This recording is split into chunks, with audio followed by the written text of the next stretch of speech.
waiting for him, even though obviously he's in the 5th round. I want to just follow up on a couple of things here. So there's the Deion influence, right? Deion was a two-way superstar in the NFL. Deion was flashy. Deion was extravagant. Deion played another sport in baseball. And it's funny, all of the critiques about why Shedeur slid actually should have been applied to Travis Hunter. What do I mean by that? Who's flashier, Travis Hunter or Shedeur? I would say Travis Hunter. Shedeur. I would say Travis Hunter, okay? My opinion. You're talking about on the field? On the field and off the field combo package. On the field, Travis Hunter. But if you do the combo off the field, package. I don't think it's close. Okay, if you do the combo package, on field and off field, I would say it's Travis Hunter. I would say they're both right there, yeah. Okay, so flashy. But on the field, Shedeur does nothing flashy. I'm doing this very specifically. Alleged bad influence from a parent.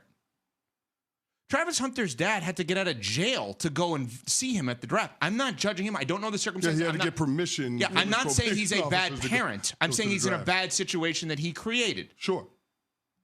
Deion's never been unsuccessful with anything in his life, and if he's getting ripped for being too close and too involved with his sons. All of the critiques actually about Shedeur should be applied to Travis Hunter, and he went 2 overall. And now he's a much better football player. I understand that. But it's kind of laughable because Deion considers both of them his sons. He's talked about it. Like, that's also my quote-unquote son, right? That's my adopted son, let's just say. He's family. Especially in the place of a father that's in jail. Right? Hey, I want to go to have lunch with my dad. Travis Hunter can't do that. Deion serves as that. But we don't hold that against Travis Hunter. And I'm glad we don't, by the way. Right. But here's the difference. If Travis Hunter's father has gripes about the way that an NFL team is handling his son's career and he talks about it, it's not going to make headlines. No.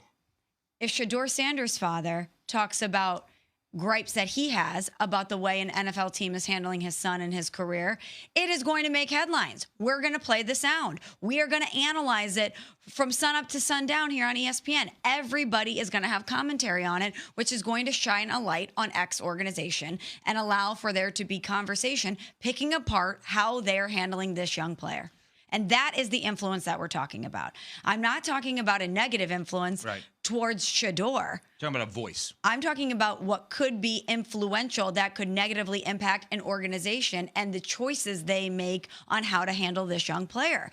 And I also think that heading into this, there was so much commentary about how he interviewed badly. And part of it was about his confidence, which I think is crazy. Because don't you want your QB1, the potential face of your franchise, to be confident in themselves and confident in their abilities? But I think they are so inextricably linked. He has been his coach throughout his career. Coach Prime carries influence. And I think that there were questions about when they're separated, how will Shedeur be able to present himself? When he goes into a locker room and he doesn't have his dad by his side, can he command that locker room? Can he command the huddle? Can he have the same type of power and influence with an NFL organization if his dad is not linked to him? And by the way, then you have an organization that could view having Deion around the organization or Deion talking about what they're doing in a negative way. Because let's be honest, a lot of these places that are picking Shedeur as a quarterback have head coaches and GMs on the hot seat. And it's not advantageous for them and their future to have Deion Sanders as a potential adversary. And I'm not suggesting that he would do that, but the looming threat of it, the possibility of it, it takes an organization that has a lot of guts and a lot of confidence in themselves and their job security in order to welcome that in. So a couple of things off of that, all fair. A couple of things off of that. In terms of the voice, the Deion you're talking about, we haven't seen him actually use that. So and I know you're saying teams are assuming that. Let's wait and see if he actually uses the voice that he has to say anything about his son. Totally and agree. his role on the team. That's number one. Number two, if Shedeur Sanders is good enough for them to hire his dad as head coach, the team still wins. It doesn't matter that Deion is available as a head coach to coach in the NFL if Shedeur stinks. The Bucs won't hire Deion as a head coach. Shiloh, his other son, signed there as an undrafted free agent safety. I promise you, if they get rid of Todd Bowles, Deion's not going to be the guy. You know why? Shiloh's not going to be good enough.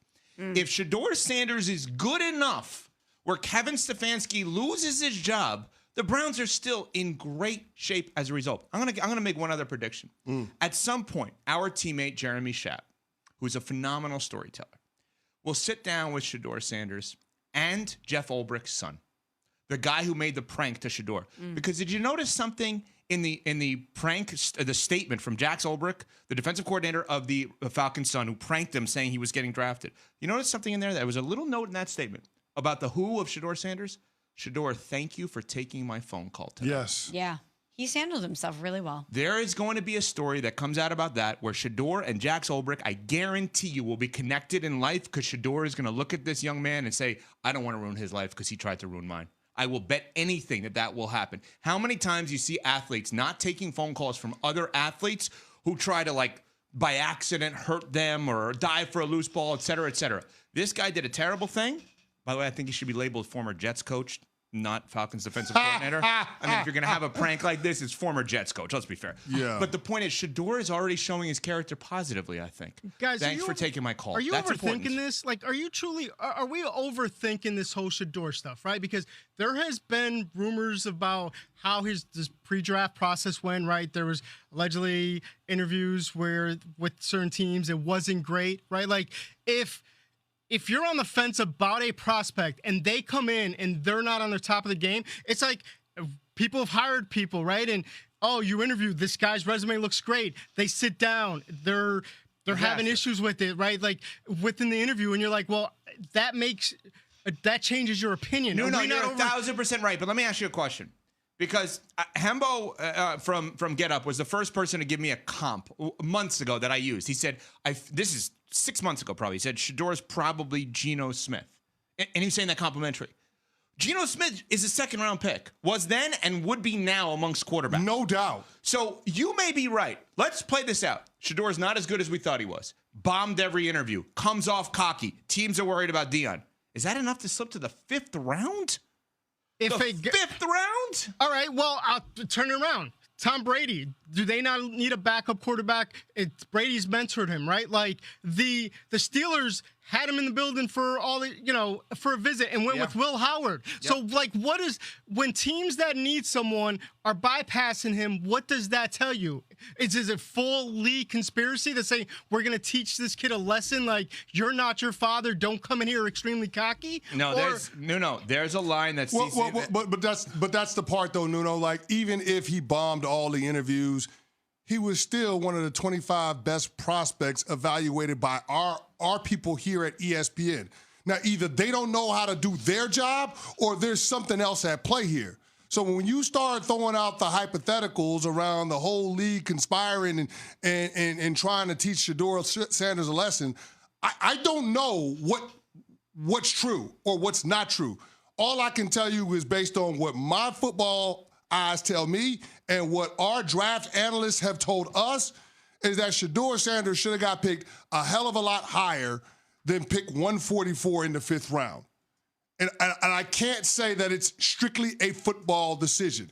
Pat Shurmur used to be the coach of the New York Giants, was his OC at college, and compared him to Daniel Jones, a quarterback that Pat Shurmur had success with. This is an NFL-level player.